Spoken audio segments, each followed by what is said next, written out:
We're proud to support the craft of journalism. UBS brings you the latest news from around the world with The Globalist on Monocle Radio. Be part of an international network that brings together leading insights, research and technology across 24 time zones and 12 key financial hubs, with you at the center of it all. UBS. Advice is our craft.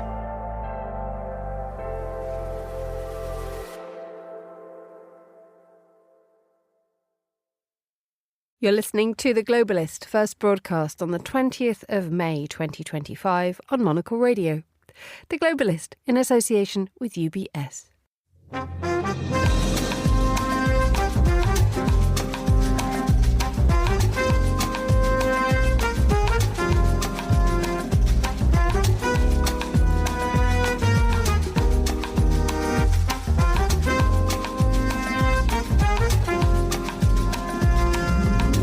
Live from London, this is The Globalist with me, Emma Nelson. A very warm welcome to today's programme. Coming up. But I think something's going to happen. And if it doesn't, I'd just back away and they're going to have to keep going. Donald Trump and Vladimir Putin have a phone call, but did it push the Russian president closer to ending the invasion of Ukraine, or does the US now lack the power to force Moscow's hand? Also coming up, violent protests in Libya as demonstrators call for the whole government to step down. We'll find out why. And he is survived by 10 children, 9 boys, 1 nun, his daughter Liesl. I've appointed you sole heir to my estate, which you may come into sooner rather than later.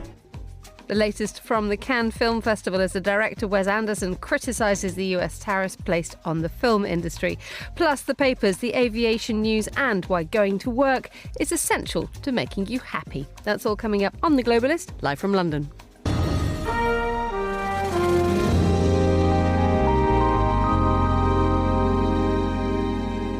First, a quick look at what else is happening in today's news. The Israeli Prime Minister has criticised the leaders of the UK, Canada and France for condemning Israel's action in Gaza. Venezuela says it's suspended all flights from Colombia in order to stop an attempted coup against President Maduro. And Australia's main opposition party has split following a terrible defeat in this month's elections. Stay tuned to Monocle Radio throughout the day for more on these stories. But first, just how much progress did Donald Trump make during his 2-hour phone call with Vladimir Putin yesterday? The intention was to nudge Russia, first towards a ceasefire and secondly towards an end to its full-scale invasion of Ukraine. But by all accounts, President Trump didn't get very far. Russia has so far resisted any campaign by any other nation to stop its full-scale invasion of Ukraine. So will Trump's efforts lead to anything more productive, or will he abandon it? Well, I'm joined now in the studio by Chris Chermak, Monocle senior news editor, and by Julia Lassica, Monocle writer and researcher. Very good morning to you. Chris, by all accounts, not much progress was made in the 2 hours. Not necessarily much progress. It was a 2-hour call. Donald Trump was at the White House. Vladimir Putin was at a school in Sochi. That in itself, perhaps a bit of symbolism for you about who was taking this more seriously. Both sides were positive in their readouts and remarks about the call afterwards. And Trump did claim that ceasefire talks are going to start immediately between Russia and Ukraine. So Vladimir Putin also said he was open to these talks, although he also said that his position has not changed, Russia's position has not changed, and that the root causes of this need to be tackled. So those are the positive headlines, if you will, from this. But behind the scenes, yes, there wasn't necessarily much progress because Donald Trump also essentially said that he was backing away from this idea that a ceasefire needed to happen first. That is an absolutely key element of this. The pressure that Russia would face sanctions if it did not agree an immediate ceasefire, that was not repeated by Donald Trump this time around. So it seems like they will go into a whole grand set of peace negotiations between Ukraine and Russia together. Donald Trump suggested this might happen at the Vatican. But again, without a ceasefire first, this is something that could be dragged on for quite a while. How has this been received in Ukraine, Julia?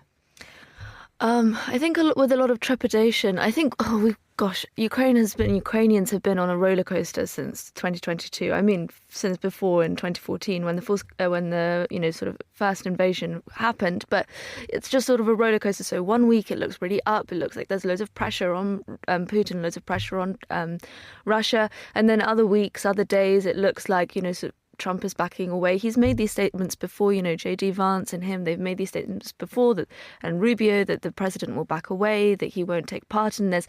I mean, that's very unsettling in itself, because is he backing away from any sort of involvement in this war at all? So will he stop sort of intelligence? I think that's not really on the table right now. I think most commentators are saying that intelligence will continue, and that's absolutely vital for Ukraine, that intelligence continues.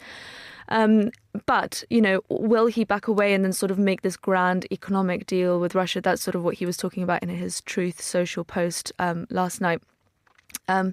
So, yeah, and I mean, I think the way the Truth Social post also ended, the way he sort of was handing over responsibility to the Europeans, he was saying that, this meeting might take place, these ceasefire negotiations might take place in Switzerland, in the Vatican, in Turkey.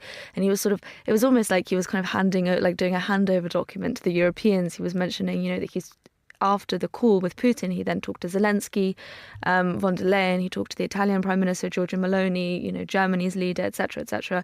And actually, notably also the Finnish Prime Minister, which I quite like that inclusion, Alexander Stubb, who's been sort of going over to the US, really explaining how weak Russia is, how weak their gains are on the front, how weak their economy is, how fragile they are.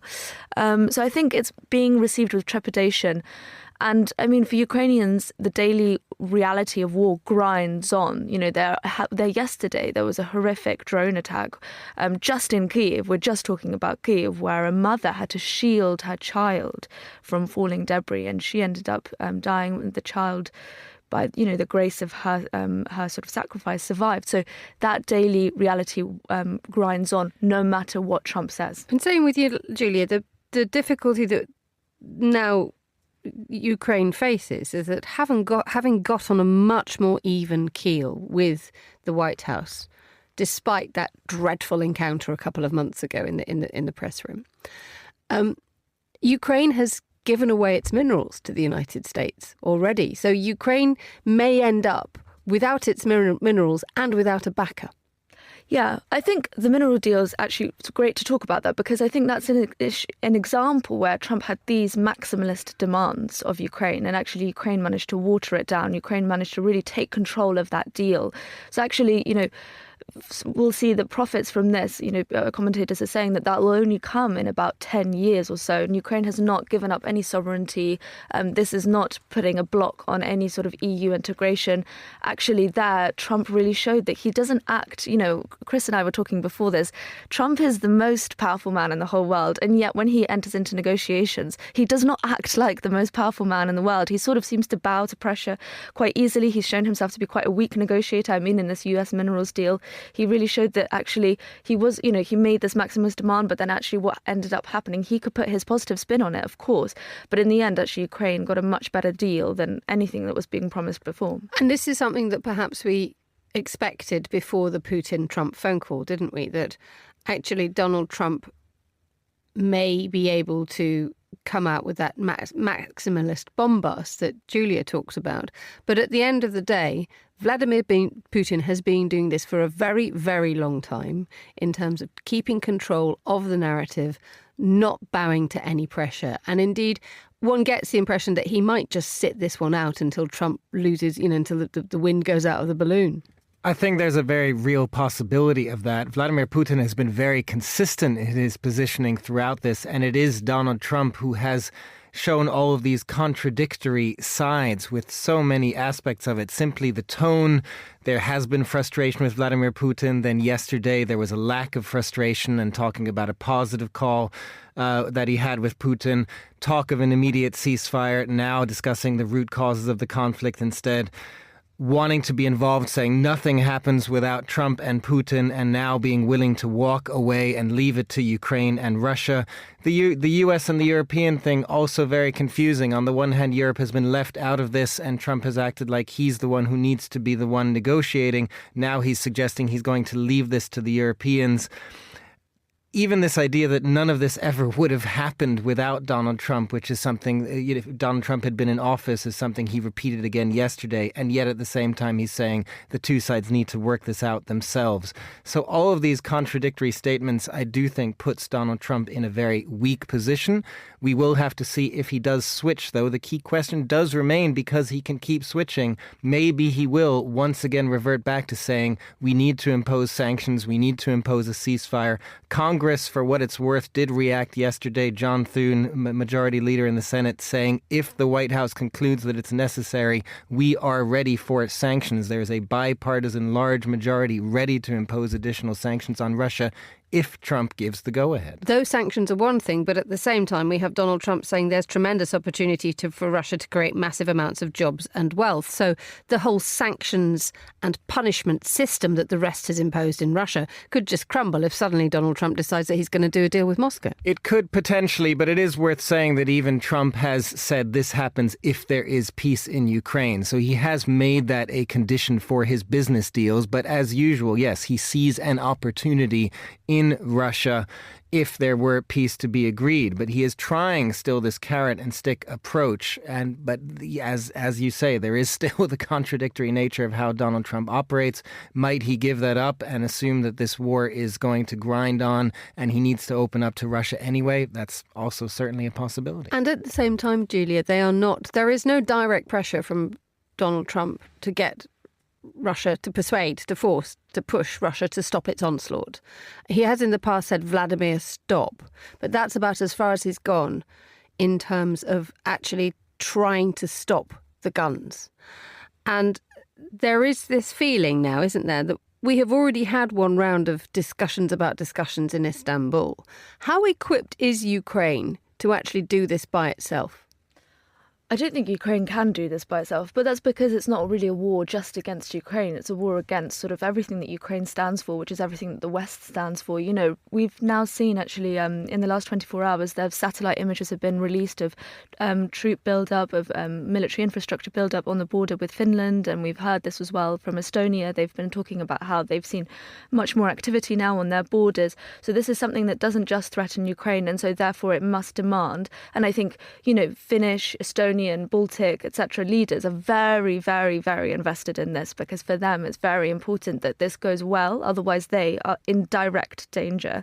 So I think that, you know, this Ukraine could not manage this on its own, because it's just not of that scale, of course. But I think that actually Zelensky is playing this really well now after we saw that total fallout from his Oval Office meeting. We saw actually sort of all over Ukrainian social media a clip of him and J.D. Vance greeting each other on Sunday at the Pope's inaugural Mass. Which was seen as a very important moment. And I think also Zelensky has been very clear in his language. So he said one very important statement yesterday, which was talking about, you know, if Russia keeps making these sorts of maximalist demands, then they show that they're not clear about peace. And I'm sure that it was fed back to Trump. Trump knows exactly what happened in that Istanbul meeting room when, you know, the Medinsky, the Russian sort of head negotiator on that day, he rolled out his version of history about Peter the Great, Russia's, great leader from a few centuries ago, attacking Sweden and waiting 21 years in a grinding war with Sweden to take away Swedish territory, to reduce it to the size that we see it today. And so they said in that meeting, we are willing to wait. We can wait. We have the resources to wait. And we've actually seen in the last few days as well, top Russian economists coming out and saying that, of course, the economy is in a difficult situation, but we can last another 18 months. We can do this. Putin is committed to war. The economy is on a war path. So that's all been fed back to Putin, to Trump, and so he's aware of these demands. And I think that's a very important part of this. Chris Cermak and Julia Lassica, thank you for joining me in the studio. You're with The Globalist.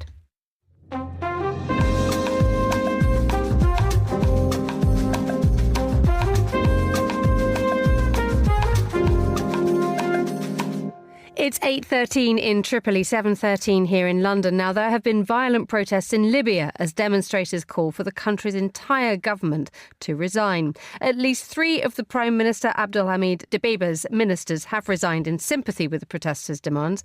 So to tell us more, I'm joined now by Mary Fitzgerald, Monocle's North Africa correspondent. Good morning, Mary. Good morning, Emma. Just explain to us what is happening, because the situation is very unclear. Yes, indeed. So Tripoli, Libya, we could say more generally, faces one of its most serious junctures in quite some time at the moment. And this moment came from an incident over a week ago where a notorious militia leader based in Tripoli, who was commonly known as Gnewa, he was a key militia figure since 2011, the fall of Gaddafi that year, he was killed in what remain unclear circumstances. A meeting with other senior figures, security figures in the capital. This then prompted fighting in the capital. Thousands of people were forced to flee from their homes, and there were days of fighting, fierce fighting, where Gnewa's militia was essentially routed from the capital. This, in turn, changed the militia balance of power in Tripoli. Tripoli has always been this kind of patchwork of militias and armed groups, some of them quasi-official, some of them kind of hybrid forces, partially integrated into regular security forces. It changed the balance of power. So right now, the armed groups in Tripoli are largely, except for one exception, those allied with the current Prime Minister, Abdelhamid Dbeiba, who was appointed in a UN process in 2012.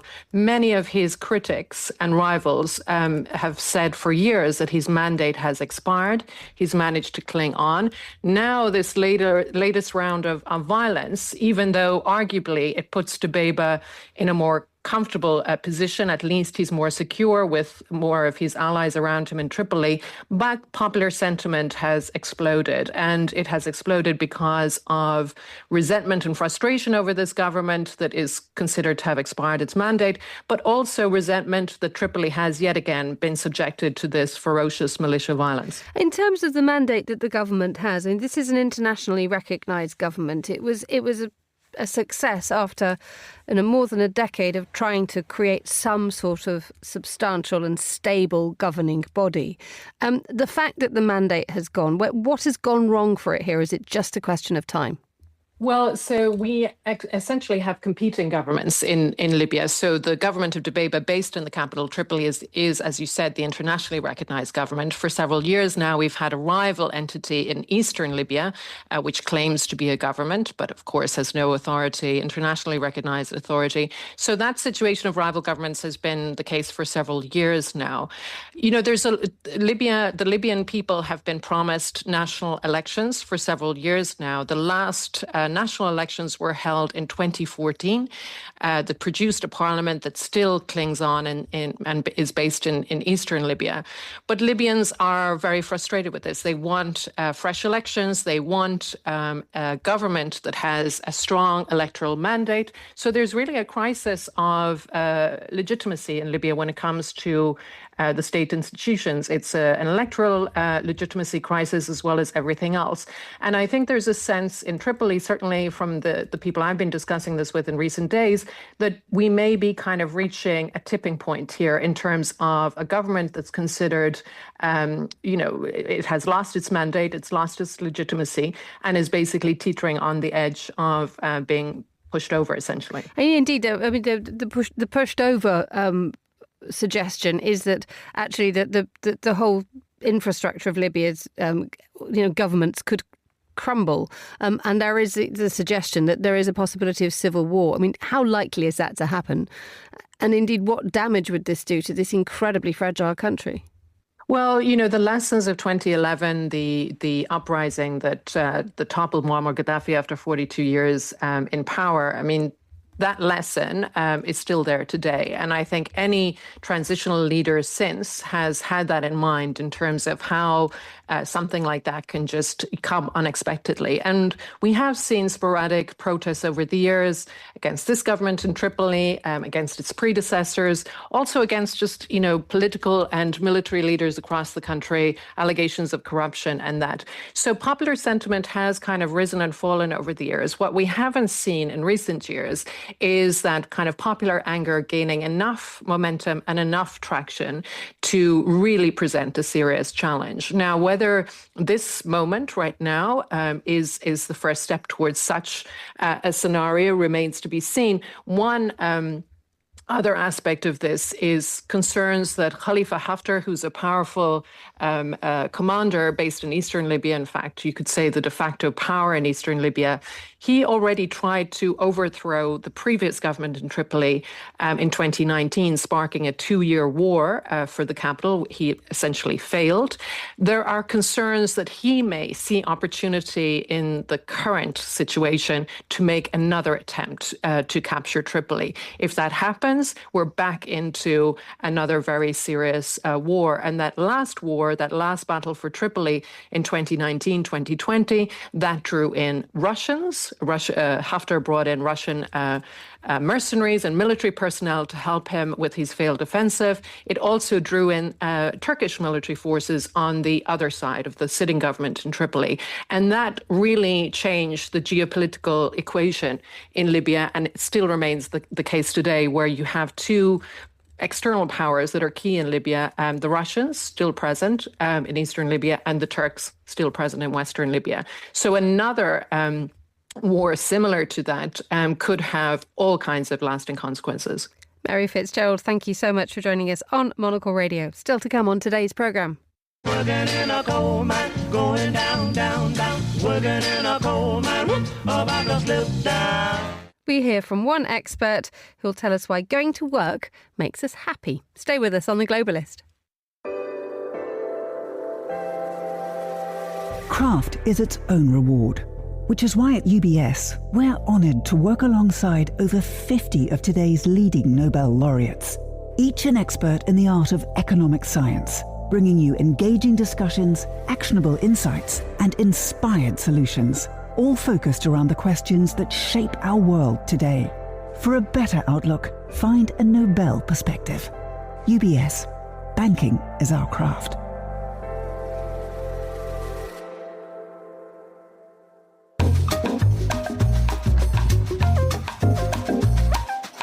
It's 8:21 a.m. on a rainy morning in Cape Town, which is where we head now to go for today's newspapers. Joining me from there is Phil Clark, Professor of International Politics at SOAS University of London. How are things where you are, Phil? It feels like London here this morning, Emma. It's very rainy, very blustering, very cold. So it's rare I get to say that from Cape Town, but it does look like London today. I bet Cape Town's glad you took the weather with you. What takes you there?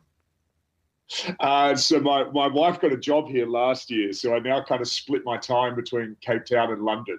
So here for work, but jumping on a flight to a conference in Chicago tonight. So lots of movement in our family. That's some commute. Congratulations, Phil. When you're on the plane, you clearly have lots of time to read the newspapers. What are we looking at today? So I think one of the big stories this morning, Emma, is the UK, France and Canada threatening sanctions against Israel over its latest military offensive in Gaza. I think this is a really significant move. It's the strongest move that we've seen from some of Israel's longest-standing allies over what it's doing in Gaza. This week, Israel is launching a new military offensive.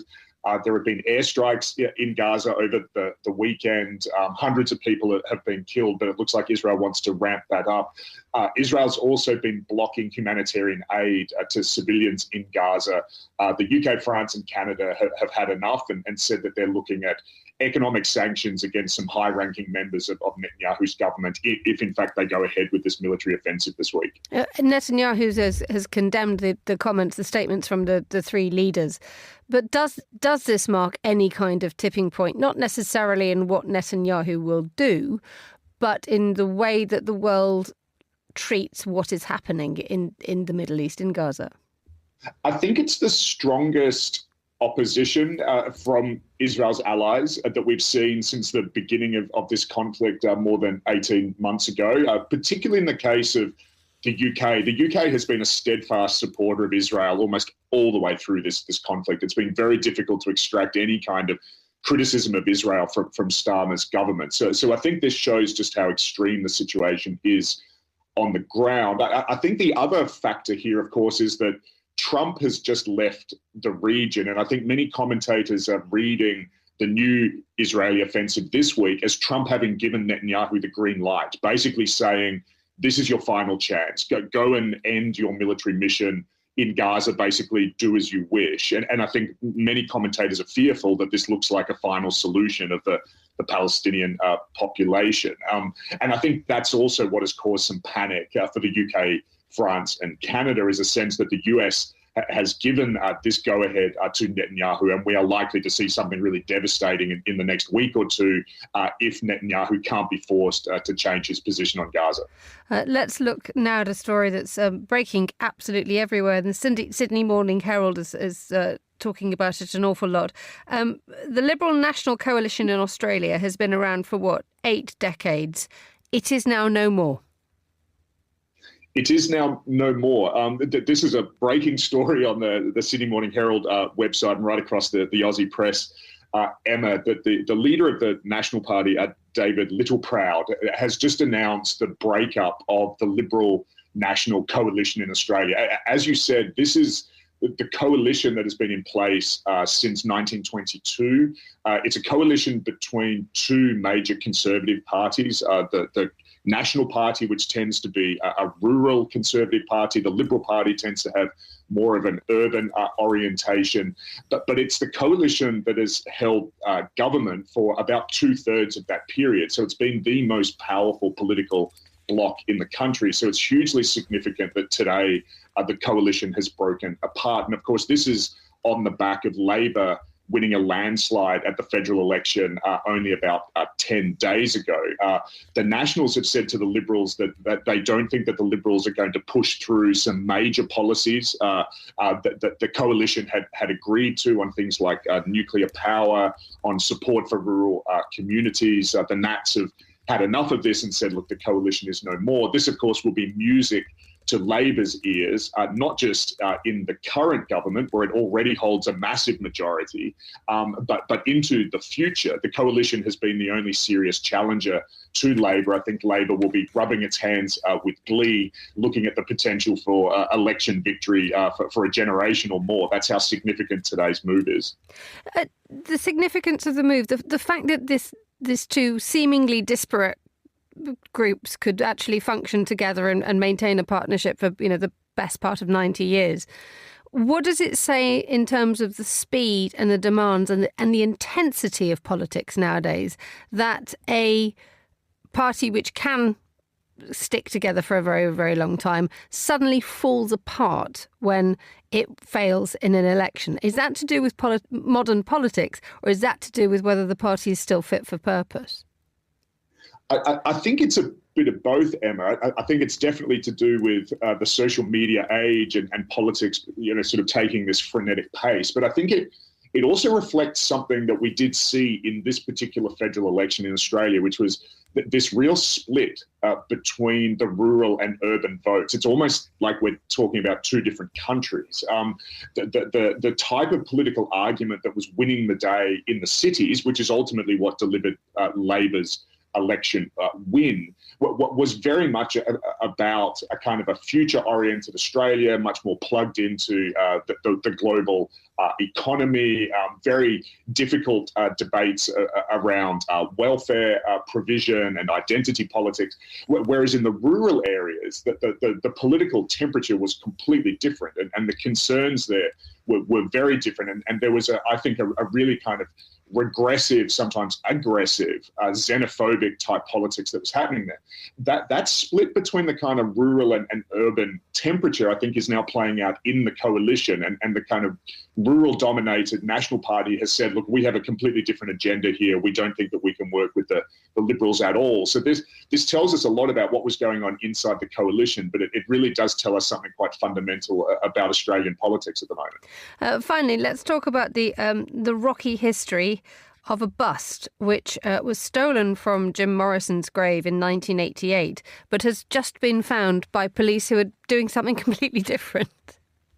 So sort of the Parisian police seem to have inadvertently discovered the 140-kilogram bust of Jim Morrison, which was stolen from Père Lachaise Cemetery in 1988. It's interesting today, Emma, that I could find no mention of this episode in any of the French press. The French seem completely disinterested about this, but it's a big story in the UK, the US and Australia, I guess places that tend to send their tourists to Paris, and so maybe this is more of a foreign story than it is a French story. But I love the fact that the bust has just accidentally turned up in circumstances that the Parisian police do not want to describe.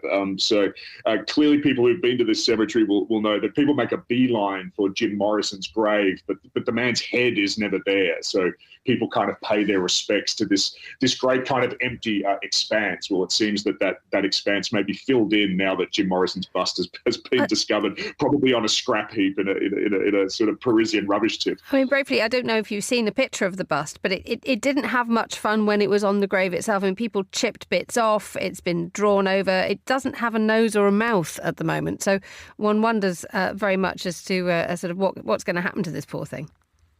But people pay their respects in all sorts of different ways, Emma, and that seems to have been the case here with Jim Morrison. The man is completely unrecognisable, but soon apparently will be making his way back to the cemetery in whatever condition he currently is. We can't wait. Phil Clark, thank you so much for joining us on the line from Cape Town.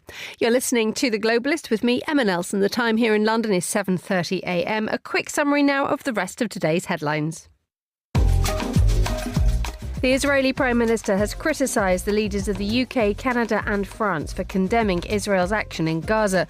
They warned they could take concrete action if Israel does not stop its military offensive in the region and lift restrictions on humanitarian aid. Yesterday, just 5 trucks of aid were allowed into Gaza. Venezuela says it suspended all flights from Colombia in order to stop an attempted coup against President Maduro. 38 people have been arrested in connection with the plot. And Australia's main opposition party has split following a terrible defeat in this month's elections. The Conservative Liberal National Coalition had maintained a partnership lasting almost 80 years. It marks a seismic change in the country's political landscape. This is The Globalist. Stay tuned.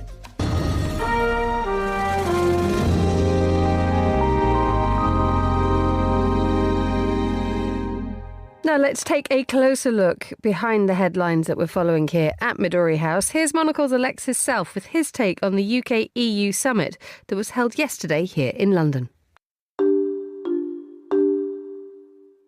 The UK and the EU have announced an agreement to reset relations at their first bilateral summit since the Brexit vote 9 years ago. In return for allowing EU fishing boats access to UK waters, London has managed to reduce post-Brexit barriers to trade with the bloc, while winning access to an EU-led defence fund. And in potentially good news for young people in Europe and Britain, negotiations are continuing on a so-called Youth Experience Scheme that will allow them to work and travel freely in the UK and the bloc. But perhaps the most salient news, at least for people in the UK, is that British passport holders will now be able to use the e-gates at more European airports. This may sound trifling, but for most British people, the only observable consequence of being a member of the EU was the ease with which they could travel to the continent. The imposition of passport control post-Brexit has been much maligned. Many will see this deal as a big step in the right direction. And that was Monocle's Alexis Self. For more from our editors and correspondents, just sign up for our free daily newsletter, The Monocle Minute, at monocle.com/minute.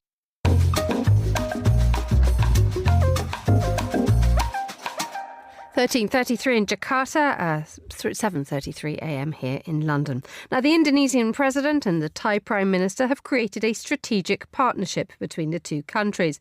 The two leaders met in Bangkok this week to enhance what are already quite close ties. Well, I'm joined now by Teuku Reza Shah, who's Associate Professor in International Relations at the Pajajaran University in Bandung in Indonesia. Good afternoon, Teuku. Good afternoon. Greetings from Indonesia. Good to have you with us on the programme. So what is a strategic partnership between these countries? Well, strategic partnership will represent different ideas here. But I think the foundation for strategic partnership is there. As the two countries are the founder of the Association of Southeast Asian Nations back to 1967, then they are also a part of the G20, and also they are part of the non-aligned movement, and also they are part of the Indian Ocean Rim Association, and also the Asia-Pacific Economic Cooperation. But when it comes to upgrading the strategic relationship, I think there is a limit here, because to talk about defense and security issues are quite sensitive for Indonesia, as we have been acting as a strong proponent of the non-aligned movement. But therefore, Indonesia will prevent itself from forming a military alignment with Thailand. The limit is there. But considering the increasing trend of online scamming, I think as well as the need to better support Myanmar's efforts for greater democracy, I think the two countries will pursue high-level consultations on mutually concerned issues, such as the bilateral, regional, and global issues. I think the meeting will also discuss bilateral responses to the tariff pressures coming from the US, with Indonesia receiving somewhere between 32% to 47%, and Thailand receiving already 66% tariff from the US. I think this common mutual problem may encourage Indonesia to support the incorporation of Thailand into part of the BRICS. How much does this actually improve the relationship between Indonesia and Thailand? Well, the relationship is already strong, yeah, but greater consultation is important, because for countries inside ASEAN, continued meeting is very important. It develops something called confidence building measures, and also strengthening the level of cooperation inside the ASEAN community. So this kind of cooperation, I think, will be continued by further consultation at the ministerial level, at the city level, and also at the school level. Of course, once leaders oftenly meet, I think they will also touch critical issues of mutual concern. For example, the issues of South China Sea, the issues of democratization in Myanmar, and also issues connecting the two countries with development in the Middle East, considering the fact that dozens of Indonesian workers and also Thai workers are working somewhere in the Middle East, and not to forget also in Taiwan. And everything that you have mentioned there, from the condition of working condition for international labourers, to the Trump tariffs, and to Myanmar, these are all incredibly complicated and intractable problems.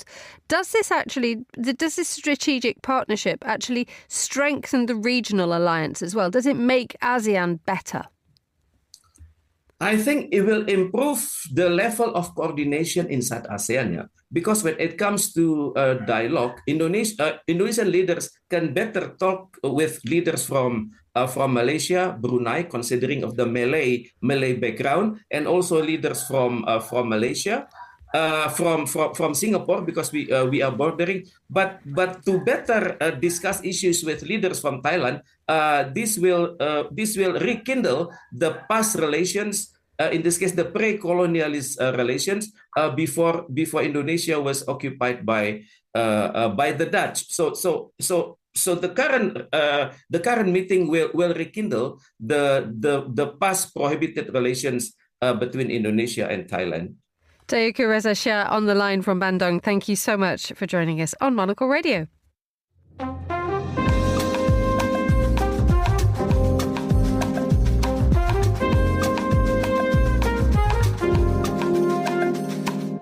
It is 8:38 in Cannes, 7:38 here in London. Let's hear the latest news from the Croisette. The film critic Karen Krasanovic joins me in the studio. Good morning. Good morning. Are we missing the Croisette, or is it better to observe from afar? It's nice to be there. Don't get me wrong. It was wonderful to be on a jury because I've been on a jury. Don't be impressed. There are 9 juries. Nobody tells you this. But that's pretty good. It was Take fun. it. But this year, it's. I realized that all the movies that I really wanted to see were English language, and I thought, and besides, I'm doing other things. So it's not. I've got a lot of friends there on the ground, and they're coming back to me saying it's a tough but quiet festival this year. Tough but quiet. Tough but quiet. Meaning what does that mean? Meaning there's no Americans. Very few Americans. That's why it's quiet. And what stopped the Americans from coming? I think the talk of tariffs, strangely. And I think just basically they don't feel like traveling, probably. And this happens from time to time, but it's a very European-centric festival, despite the fact that Robert De Niro got an honorary Palme d'Or, as did Denzel at the screening of Spike Lee's new movie. So it's, there are some important Americans there, such as... You were going to say Wes Anderson. Because he's touched on the tariffs already, and he said, quite simply, you can't export a film in the way that you export, another thing. Well, it doesn't work like that. He was giving, all of his, he showed up every time you screen a film, and then you'll have a press conference afterwards. And for his film, The Phoenician Scheme, everybody showed up on a bus, which is, going to be interesting because they've got barricades everywhere.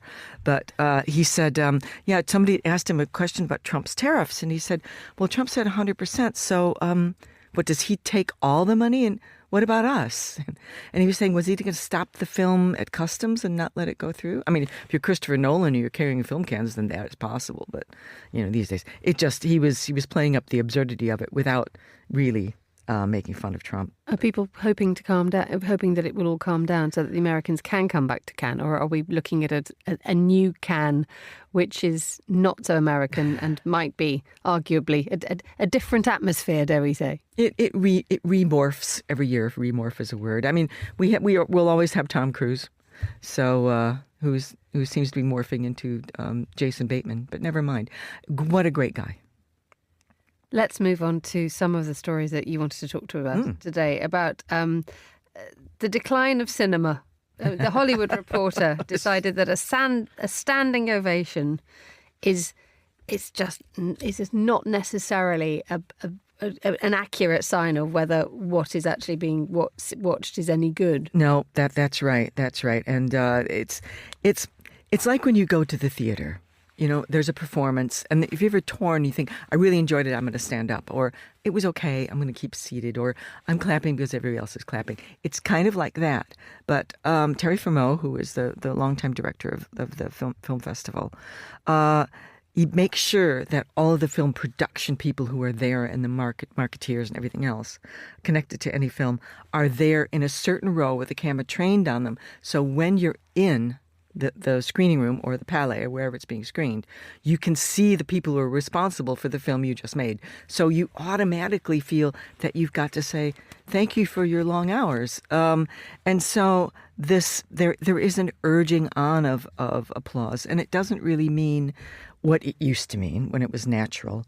And also there are boos as well. Although I'm going to give you a little insider tip. That's not very nice at all.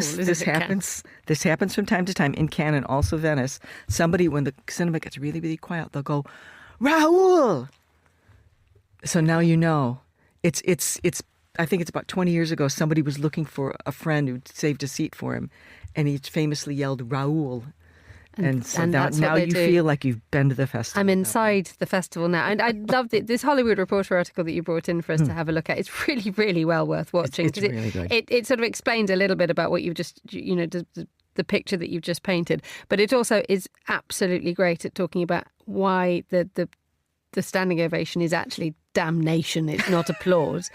But also it has this wonderful moment where Bong Joon-ho, who did after Parasite, he refuses to have the standing ovation. He told everybody to go home because they were hungry. Oh, you're hungry. Isn't that wonderful? Don't you love that? Yeah, very, very practical. And that guy did more marketing than anybody else for that movie. He was everywhere. Let's talk about Spike Lee. You talked about Denzel Washington there. But Spike Lee is enjoying, I don't know if he ever went away, but he's enjoying a marvellous renaissance in Cannes. I really like Spike. And of all the films that I'm missing, Spike Lee's Highest to Lowest, which is based on a Kurosawa film, 1963, which itself is based on an Ed McBain novel. Don't you love that lineage?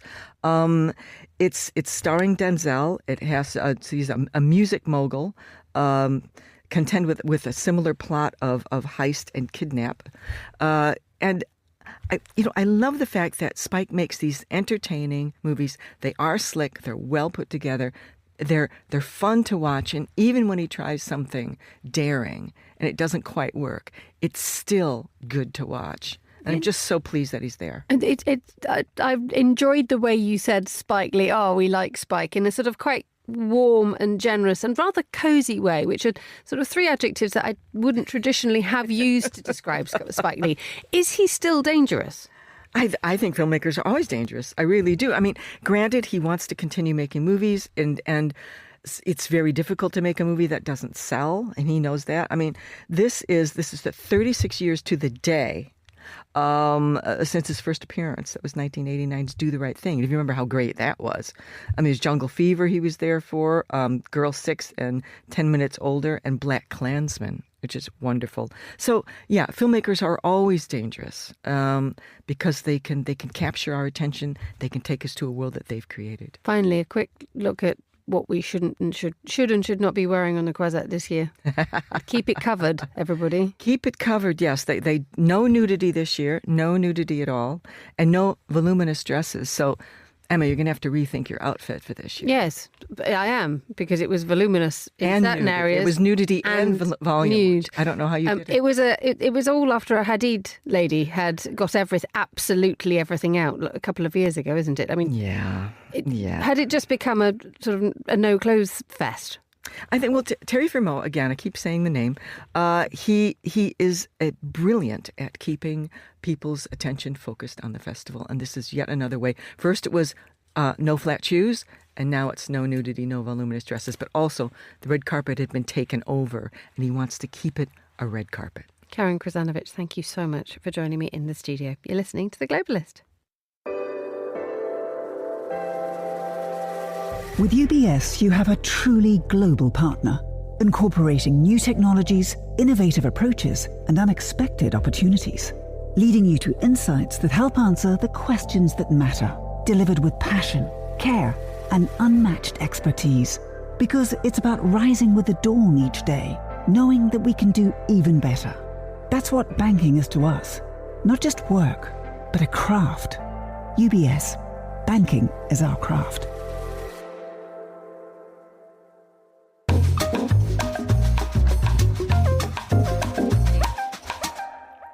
Time now to talk aviation news with the analyst Sally Gethin, who joins us now here in the studio. Good morning, Sally. Morning. You were saying you were quite jealous about the entertainment section that we've just had, but frankly, we're fully clothed, and who doesn't love a plane? So we're okay. I would say we're in safe territory. Let's talk about Boeing. I mean, we've touched on it before in the last couple of weeks, but this idea that Boeing's wide-body fleets are suddenly becoming the thing that everybody wants. Well, with a little help from friends in high places. In other words, it was really the Trump administration that helped ink this phenomenal deal with Qatar Airways for 210 wide-body aircraft. Phenomenal order, the largest in many ways historically for Boeing, and comes at the right time because, you know, as we know from covering Boeing on this show so many times, it's had such a tortuous last few years, and yeah, this is definitely good news. So on the wide-body front with Boeing, it has the very successful Boeing 787 Dreamliner aircraft. That's a wide-body modern aircraft. But it's also got plans for the 777X, as it's known, which has been delayed for many years. So Qatar Airways will be taking delivery of both these types, but also Etihad Airways signed a big deal as well. And this is all on the heels of that major visit to the UAE and the Middle East last week by the Trump team and the administration. Just explain to us a little bit about whether Boeing can actually meet these needs, given the fact that, we always go back to the very, very difficult few years, more than a decade that Boeing's had. And it's put itself, the waiting lists for Boeing aircraft are phenomenal, aren't they? That's not the headline that the but that's big why you're bosses here. want. No, that's why you tell us what's happening. Yes, definitely. You're right. It's been on the back foot, and particularly over the 737 MAX program, very beleaguered, but still going well in terms of sales and orders. By the way, but there is a cap on the number that they can actually produce due to safety reasons, safety issues. But we will have to see whether they really can deliver. But, Kelly Ortberg, the CEO who joined last year, seems to be steering the company in the right direction. So, orders first, delivery second. Let's talk about, let's stay in the United States and the air traffic management crisis. There was an article last week in, I think it's the New York Times, whose headline was, "Should we fly through Newark? Is it safe?" There are technology problems, there are staffing problems, but there is still a fair amount of concern for actually just how strong the infrastructure is. Yes, understandably, this isn't just paranoia and, insane headlines. There really have been huge issues, and horrifically, screens went dark in the air traffic control tower recently at Newark, leaving the controllers completely powerless for a full 90 seconds, which, coming on the heels of the tragic loss of life at Washington Reagan National Airport in January, is extremely disturbing and worrying. It's turned into a political blame game. Dare I mention that the politics again here, but Sean Duffy, the incoming Transportation Secretary, has been very vocal. He's been riding the airwaves lately, not the airwaves in the air, but the airwaves in broadcasting and so forth. Castigating the Biden administration. The air traffic control definitely needs an overhaul. It's been discussed for years and years, but Duffy, the new Transportation Secretary, is pledging a massive boost to technology, which is outdated. But the trouble is, it has to get through Congress, and it has to be improved. It has to be approved. This bill for, billions of dollars to get through. And then it all has to be bedded down. So it doesn't matter if you bring in fibre optic cables and new radios and switches and so forth. There's a shortage of 3,000 air traffic controllers that have to be filled. So it's a real long-haul uphill struggle. Finally, let's look at global airlines. A new tail fin on the apron at the moment. It is a brand new It's a startup that wants to fly, or indeed has flown, A380s between the UK and New York. It's from Glasgow, wasn't it, last week? Yes. How does a startup land an A380 route to New York on its first go? Yes, well, times have changed really since I've been covering aviation, because this airline was sort of invented or designed by a travel influencer, and somehow or other, it's come together in terms of the finance and so on. But in reality, it's operated by what's known as a wet lease company. So it's a Portuguese company called Highfly that actually, will be operating and crewing that aircraft. It's an A380, which is an enormous giant to be flying, especially from day one. The fact that it has managed to take to the skies, it has started to operate, is quite a milestone, because a lot of startups don't even get airborne at all. But yeah, it doesn't have any, in-flight entertainment on board or any Wi-Fi. It's quite basic from that point of view, and it's going from. So it left Glasgow for New York, like you say, and there's a second flight this week from Manchester. So there's like 4-day gaps as well. It's not like a quick turnaround. We'll have to see where it goes with this. Is there the demand also to fill the A380, which is massive passenger capacity on board compared to the usual, thinner, leaner wide bodies. Thank you, Sally Gethin, for joining us in the studio. You're listening to Monocle Radio.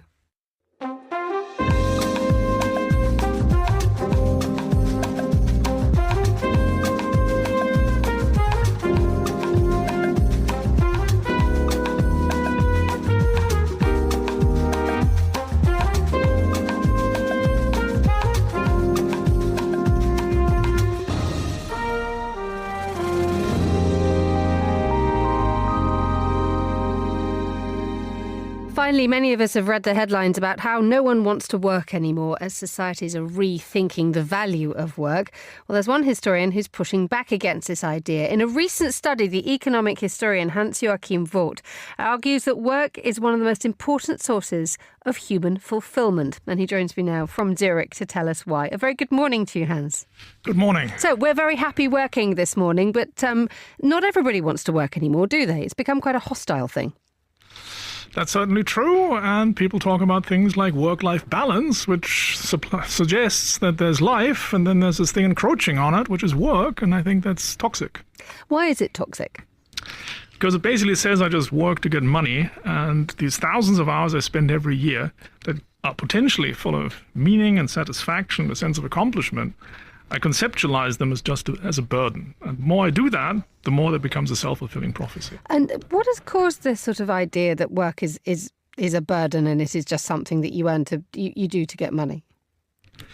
Yeah, I'm not really sure I have a great theory on this. So I think one of the things that's happened in the last 20, 30 years is that we have this sense as a society that some people are getting incredibly rich and this is on the back of the work of others, and that a good way to push back against this is to basically go on strike while still being in the office. I think there's a partly political element to this. And then, of course, it is true that spare time has become much more entertaining, right?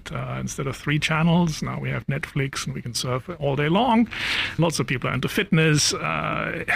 Spare time has become more fun. So it's kind of natural to push against work. All right. So far, you've not actually sold it to me, because if you have a terrible boss and you'd much rather be out running, then work is not fulfilling. It's not meaningful anymore, is it? No, I'm sure that's true. But it depends on how you think about your job, right? So that terrible job, it's not just putting food on the table, but you're also working with others. And the terrible boss, well, you're all coping with him, and there's a sense of camaraderie. And you only really know how important that is once you lose it and you miss it. Do you actually have to do a job that you enjoy in order to be made happy? Yeah, I think the psychologists differentiate between happiness and satisfaction. So if you think about your own children, then on average, most of the time for the first 5 years, you're not terribly happy because you're sleep deprived and desperate for a break. But they bring huge satisfaction to your life. And I think we think too much related to work along these lines of, does it make me happy? In this moment, I can always think of something that's more fun. So if you ask psychologists, they tell you the way to be happy is to just have had lunch, just to have had a nap, and just to have had a massage. But are you going to spend your life having lunches, naps, and massages? You want to look back at your life, age 70, and say, it was really great, I had 3,751 massages? No. How do we therefore make people fall back in love with work? Yeah, so one of the things that, the reason why I'm here is that we did a study looking at 1,500 life narratives where people actually asked to reflect on what their life was like, and many of them talk about what brought meaning and purpose to their life. And one of the things that stands out is that the people who seem most satisfied with their lives found a way to find meaning in work. Okay? And we didn't expect this at all, because the psychologists tell us it's all about close personal relationships. But even people who had very menial jobs sometimes found meaning in it. So one of the things that stood out for me, for example, was the story of a librarian from North Carolina. And she didn't think of her job as stamping books with a return date. She thought of her job as helping people solve problems that were important to them. Somebody would come to her and say, I have this issue, I want to look up this thing, help me navigate knowledge. And she would direct them to the right section, she would suggest a book, she would talk to them and figure out whether they actually got the answer. And she's so happy with her job. When the interviewer asks her, do you go dancing? Do you go to the movie? She says, no. My job is really the thing that brings the greatest amount of happiness and satisfaction to me. Hans, I'm afraid we're going to have to leave it there. Thank you so much for joining us on the line from Zurich. And that's all the time we have for today's programme. The warmest of thanks to all my guests and to our producers, Chris Chermak, Carlotta Rebello and Desiree Bandley. Our researcher was Francesca Jilks and our studio manager was Lily Austin with editing assistance from Flynn Simons. After the headlines, more music on the way. The briefing's live at midday here in London. The Globalist is back at the same time tomorrow. But for now, from me, Emma Nelson, goodbye. Thank you very much for listening.